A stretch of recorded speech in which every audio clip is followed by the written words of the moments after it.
Cuento el verdadero suceso. El único personaje principal mencionado pues en el cuento es Damián, que es un científico graduado en psiquiatría.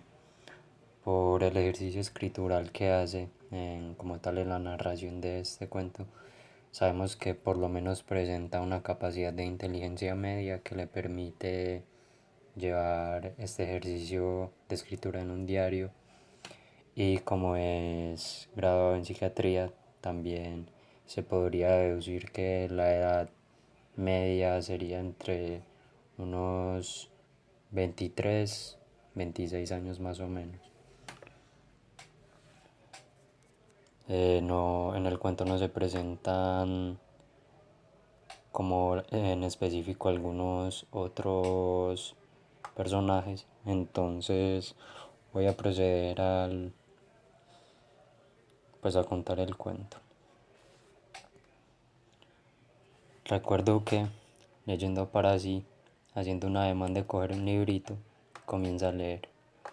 Hace mucho tiempo, cuando los humanos aún vivían en grandes construcciones enmarcadas por interacciones dentro de ella que apodaban hogar y compartían un mismo espacio físico con otras personas, cuando el deseo incandescente de cariño por otra persona se expresaba de manera física como un beso o un abrazo, cuando las personas extrañaban el olor del pasto en las mañanas recién cortado, y esto hacía tener un impulso por ser parte de la naturaleza, cuando la felicidad era más grande que el miedo, yacía un hombre con la esperanza intacta y un amor a la humanidad exorbitante, un científico que siempre tuvo obstinación por encontrar respuestas a los porqués de los interrogantes presentes.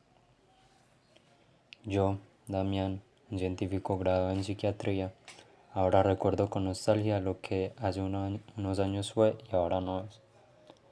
Las reminiscencias de aquel día en el que el mundo se cayó para siempre, se privó del amor social y considero que no era necesario el contacto con otras personas. El día en el que por un estallido de una cepa virológica que reducía las capacidades físicas y mentales de las personas, con la inmediatez en que se tenía contacto con ella.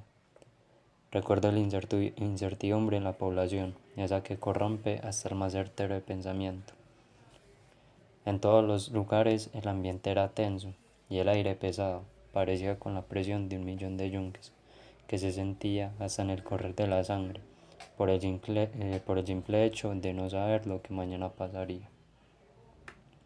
A raíz de este suceso, los mandatarios de todos los países acordaron tomar restricciones casi desde un sentido totalitarista para salvaguardar los intereses de su país y bienestar propios, ya que, según todos los gobiernos, no existía cura para tal virus, pero sin tratamiento que conllevaba años. El confinamiento fue decidido como precaución a nivel mundial el 22 de abril de 2045. Las políticas impuestas eran que no se podía tener contacto físico ni comunicación con otros humanos, ya que el riesgo de infección era casi inminente. Para que la gente no saliera de sus casas, todos los días en las noticias se mostraba el número ascendente de casos, a la par de las muertes.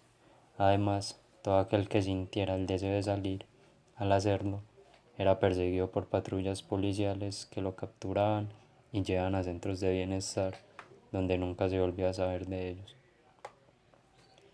Aquel día consideré, aquel día hice lo que consideré bueno, que en muchos casos es lo que el rebaño dictamina. Se tomaba como verdadero todo aquello que el régimen de turno expresara, no porque fuera verdad, aunque así muchos lo creían, sino por la naturaleza simple de los hombres. Al ser contradictorios, aunque estuvieran alejados de las demás personas, no querían ser excluidos, no querían ser condenados a la soledad por propugnar ideales diferentes. Así, también adopté los presupuestos lanzados por el gobierno, volviéndome un autómata más, como todos en aquella época.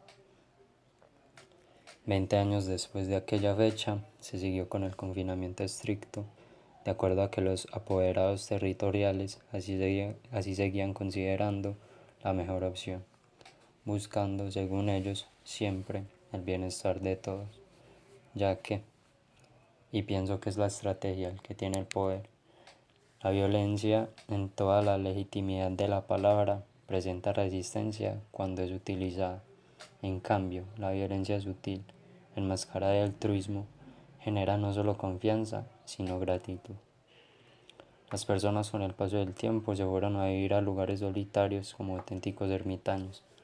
Las desligaciones emocionales y familiares era lo que a diario demostraba su supuesta responsabilidad social, impuesta en gran parte por la propaganda del gobierno y por los grandes sentimientos de culpa que aquellos mensajes mandaban a sus receptores, que era la idea. Cada día eran mayores los casos de tratados y de muertos, emitida en canales matutinos que todos veían. Todo repercutió para que los sentimientos de soledad se impusieran ante las capacidades racionales de las personas. El temor los enceguecía, ellos mismos creaban lo que les aterraba. Cada página leída era como un rayo de luz destellante que entraba directamente de mis ojos a mi cerebro, barriendo la niebla mental que no dejaba suscitar nuevos pensamientos. Cierro el libro, empiezo a recordar que por un viejo decreto que surgió en el tercer año consecutivo de aislamiento, el gobierno sugiere que se deje de leer para evitar la desinformación al respecto del virus y prestar atención únicamente a lo que se manifestaba en la propaganda. Me duele la cabeza, me mareo, mis palpitaciones se aceleran como el redoble de tambores ante la despedida de un soldado que cae en batalla. Tuve la sensación de que me iba a desmayar hasta que no pude mantenerme en pie por la gran agitación y caigo.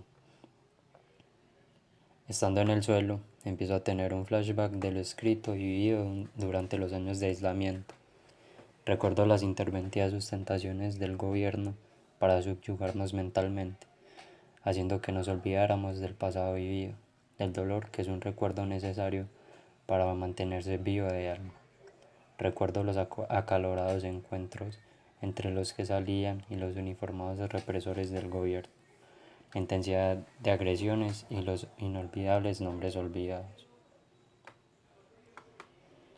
Pasan los días y mi cabeza, día a día, empieza a recaer en pensamientos en círculo, siempre alrededor de un mismo tema, salir o morir. Pienso de qué sirve vivir sin el calor del otro si la compañía misma es la razón de ser de hasta los más sublimes pensadores de siglos antecedidos. Todo se hace para y por otro, incluso si uno mismo se considera un otro etéreo. Los recuerdos son la razón del sufrimiento, y como quería acabar con él, un día cualquiera decido salir. Cuando estoy en la puerta, salgo y respiro el aire por vez primera. Supuse lo narrado en las noticias, esperaba una muerte segura. Al estar afuera, no hubo ningún desequilibrio mental ni físico. No pasó nada.